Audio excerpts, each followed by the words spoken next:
Ladies and gentlemen, slimes and dimes and my hip-hop primies alike out there, welcome back to the couch. If you know, you know. If you don't, hit the button below. It's September 1st, y'all. Summer's coming to an end real soon. It's Labor Day weekend. I hope we're all enjoying ourselves, and if not, hopefully y'all are tuning into the channel today and just peeping some things and reacting. We're getting into, today, DJ VLAD and Tony Yayo arguing over Biggie's suspect lyrics of old. I kind of assume which line he's going to talk about. I think it's the "You look so good, I'll S on your father's D." We know it's a line from Richard Pryor, but as times went on and as we've aged, we've realized there's been just suspicious things that have gone on between Puffy and certain clips that have came out with Biggie, and just going back to certain lines. Now, I always feel like lines have been suspect in rap for a little bit, like West Coast rappers. Much as I love about West Coast dudes, they be saying some real suspect stuff like "with my nuts on your tonsils," or I forgot the line that DJ Quick had in the song dissing MC8, but like there's been a lot of suspect shit going on for quite some time when it comes to rap lines. At least this one we can say is from Richard Pryor, but the other ones I don't know where the hell those come from. That just sounds like we just wanted to say it. But let me know what y'all think in the comments below. Don't forget to like, share, comment, subscribe. We're going to hop right into Tony Yayo and DJ VLAD arguing over Biggie's suspect lines. It's not what it says, but that's what I'm going to say.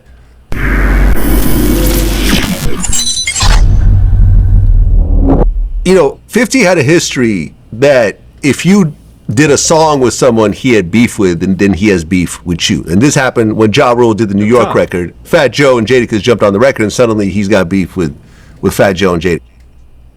Sorry to cut it off or pause it so early, but if you haven't seen my other video, I did the piggy bank video where I basically said 50 ruined New York hip hop with that song, dog. Like, once they tried to unite, he ruined it. And it's funny how Vlad started it off saying, if you did a song where anybody 50 had beef with, like, he had beef with you too, and he wasn't rocking with you. So that's interesting to say. But that's really what would ruin like hip hop rap, in my opinion. You know, and now this is all worked out. You know what's crazy? What's that?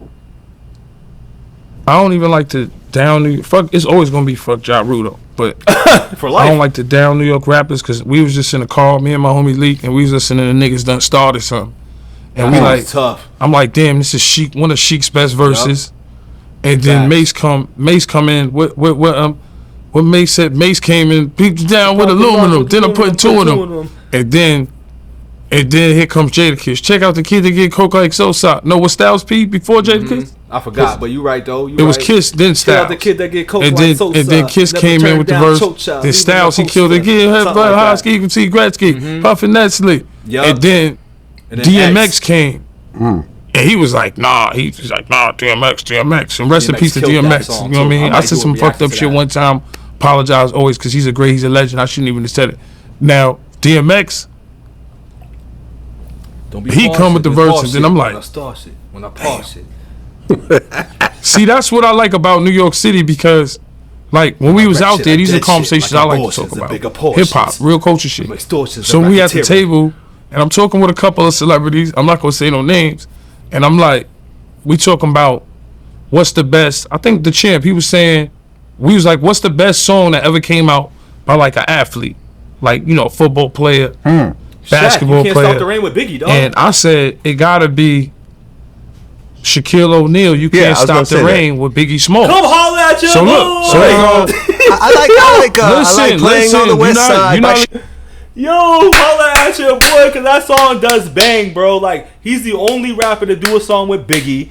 He's the only rapper to really have a banging song with Biggie, and the storyline behind that song was crazy too. Cause I think Shaq was like, "Yo, like, do you mind not cussing so much on it? Because you know I gotta do this for the kids and shit." So there's a lot of history behind that song, but. Listen, I'm really in tune with this music stuff, and I know I paused in the middle of this, and I'll be talking over it and all that stuff like that, but I really get excited about hip-hop, rap-related subjects, and I'm really, like, I would consider myself a student of, like, the old-school 90s genre of rap, because, like, it's what brought me to love what this shit is today. So, I'm not going to talk too much, my bad. It's a different Shaq song. You got to let me talk, brother. We had a conversation. It's me, Bud, the Champ, of course. Yeah. A couple of other artists there. I don't want to get might be getting sick of Vlad on the low. I don't want to name drop because that's not my thing. So, and we talking about the best athlete to have one of the best rap records. Yeah. So I say, oh, hands down, it gotta be Shaquille O'Neal. You can't stop the rain. Cause I know anything about music, movies, whatever, hip hop, whatever the fuck you want to talk about, right? So I say it gotta be You Can't Stop the Rain, cause Shaquille O'Neal went in on that. That's number like one. That's one of his best verses. And he had Biggie Smalls with Biggie went in on that shit. Yeah. Biggie fucked that shit up. I remember listening to that in the whip back in the days. Fact, you know what I'm saying? So I'm like, hands down, it gotta be that. Yayo. And then I think Bud said Roy Jones must be the money. Was that Roy Jones? No, that's Deion Sanders. That's Deion Sanders. That was Nah, you talking about. He said Roy Jones something. Y'all must have forgot. Roy Jones tried to get into rap, but I don't think he had like a label. But he said Roy Jones, and I'm like, stop, can't be moved. And then some other rappers. I'm not gonna say no names. That way. We started talking, and I'm like, yeah, all the greats come from New York. Cause no matter where I'm going, New York gotta love me. I'm New York City, all the fucking way. So I'm like, yeah, it's hands down the best record, Vlad, because of Biggie.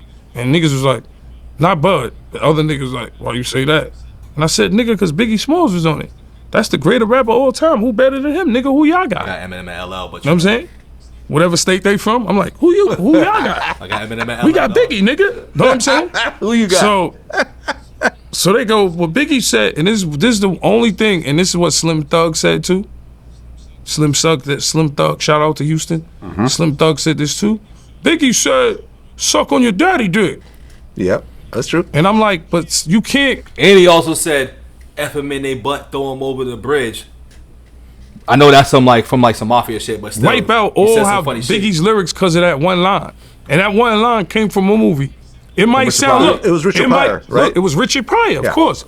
So it might sound suspect to niggas that didn't watch the movie. Yeah, it was a reference. It was a reference line, but to niggas it's a no Diddy or a pause. Sounds crazy though. Right? That line right there, I kind of wish Biggie didn't say that because that's the second time I heard another nigga from another state say that. All. If you don't know the I heard presence, Slim Thug say it. But still. You know me, I was just like, yo, Slim Thug, you hate New York niggas. But we love Bun and Pimp C. Yeah. Cause you know me, I don't give a fuck. I don't got no filter. I told that. I was like, niggas do hate New York niggas. And it's all good, cause New York niggas started a lot of trends. Damn near started hip hop. You know what I mean? But we always give other people props. But when it come to New York, Biggie, that one line, I heard this the second nigga I said say it. He said, suck on your daddy's dick. He had a few lines. What about everything else? He had a few lines. F him in they butt, throw him over the bridge. Dreams of fucking an R&B bitch. He said, oh yeah. That was a fucking classic. Shantae Moore, pussy and stitches. I'd fuck RuPaul before I fuck them ugly ass escape bitches. The nigga was joking, bro. Right. Come on, bro. And then he had that one line. I remember my man C Gutter kidnap kids, fuck him in the ass, throw him over the bridge. Yo, listen, man. Your boy is in tune. Sub. I interviewed C Gutter about this, right? Come talk with me. I said, what did you think when you heard that line? He said, when I heard that line, I was so angry. I think that's from God. Because it makes me sound like a child rapist, but right? But you know what he said? Hold on. When that beat, hold on. When that beat come on, yeah. No, it's a great song. My nigga gotta he kidnap kids. You think about a movie or some shit. Fuck him in there. Yeah, I don't want to see that movie. Listen, Vlad. He's not saying that. He's saying. What do you mean he's not saying that? No, he's saying it, but on some like horror film shit. Like, we thought C Gutter was made up. We didn't know he was. Fuck him in the ass, throw him over the bridge. Know what I'm saying? That's how it is. Like, he could have fucking, tortured the nigga or something. Yeah, you don't know? I'd rather try to save it. But all I'm saying is, listen. This is what make niggas be hating New York niggas. I'm not hating, but all I'm saying is, so I interviewed C Gutter specifically about this. He said when he heard it. Okay, but what? It's funny, Yayo can't even really defend it. He was trying to, but he's just like, all right, fuck it, dog. This is why y'all say y'all can't bang with New York dudes. Like, you can't defend that one. It's crazy. This beef is still a classic. It's still a classic. I know you spoke to it. Right. It's still a classic. Right, so what happened was... Niggas can't use lines because everything is paused and no Diddy and all that. Niggas can't use them because back then we didn't have that. Right. So you can't say, oh, yo, that's a no Diddy right now. I'm not saying it. That's what the young niggas are saying. And I'm like, and the older niggas could slim up. But what I'm saying is, you can't use one or two lines that he probably wilded out on. Right. You know what I'm saying? Because all I'm saying is for that particular line, C Gutter was so upset when he heard it.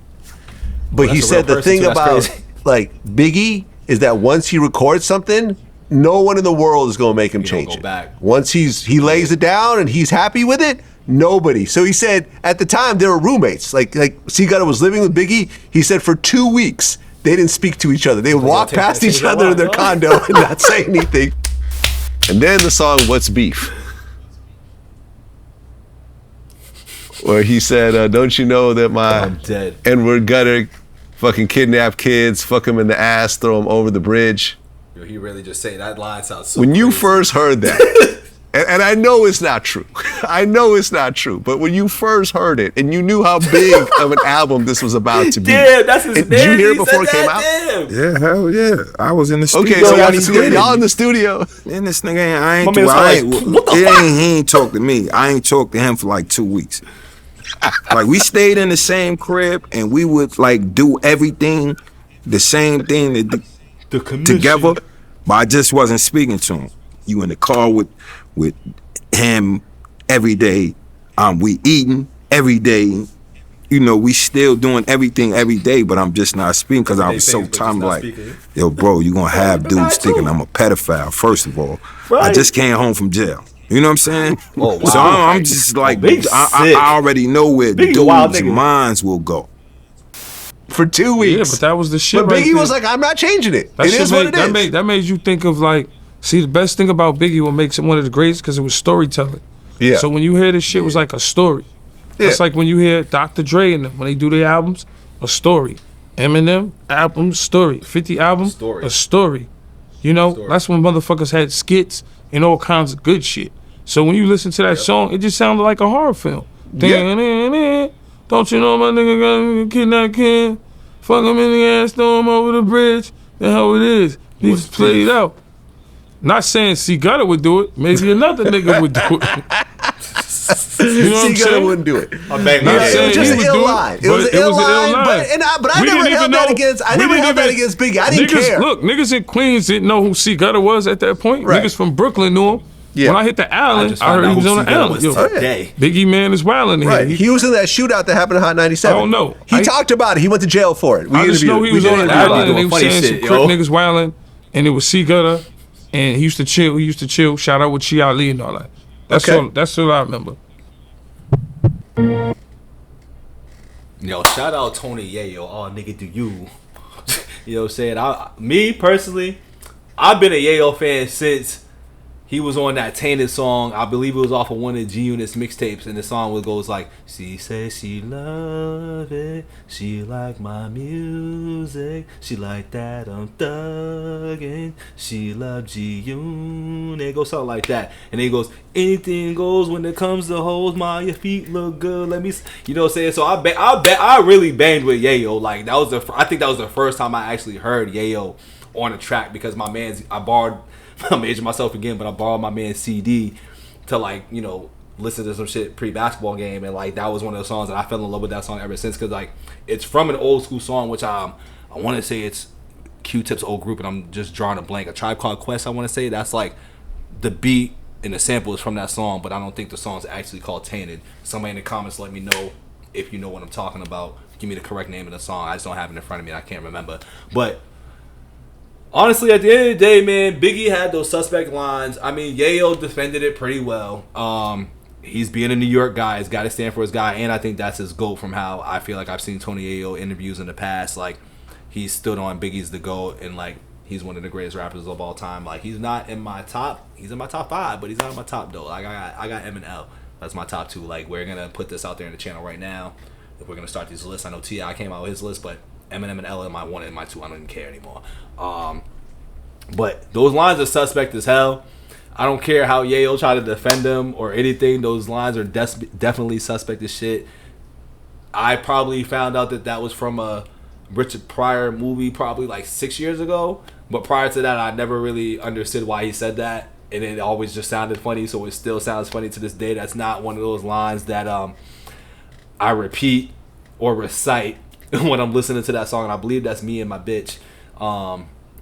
Off of, is it Life After Death, man? I'm just mixing up everything right now, man. But I don't recite those lines. Like, when dudes get suspect with shit that just sounds funny for me when it comes to listening to music, I just don't say the lines. Like, in my head, I'm like, noted, you said some wild shit, but bet, you know, we won't recite that one. I'll remember the rest of the words. But I think Yayo, also on a side note, I think Yayo's getting real sick of Vlad on the low, because I feel like Vlad be trying to like take over the interview and like talk over dudes and like just don't let dudes finish their thought process. Now, granted, I'm in the same boat where I paused a couple of times, but I'm just reacting to shit. Like, it's already out there. Some of y'all probably seen it. Like, y'all might be just clicking to see what I think of it. So that's why I pause.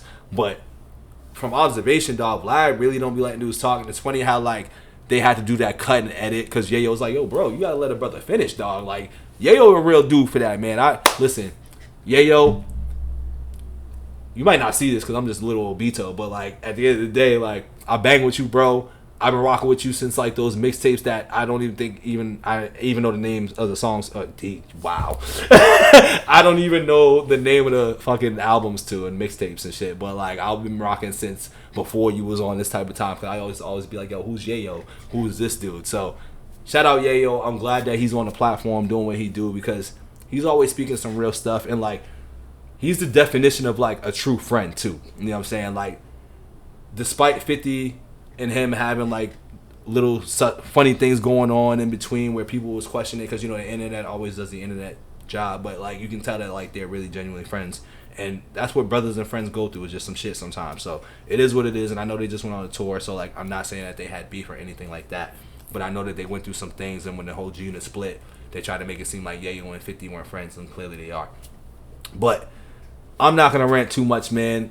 How do y'all feel about Biggie's suspect lines? Do y'all feel like they were real suspect despite the Richard Pryor reference? Like, how do y'all feel about it? I know we're in a generation now where like there's no history or like looking back at like where it came from and the origins and stuff. So like when you hear it, you're just gonna say pause and whatever like Yayo said. But what y'all think? I'll be back with another one. Don't forget to like, share, comment, subscribe. I'm out of here. Peace.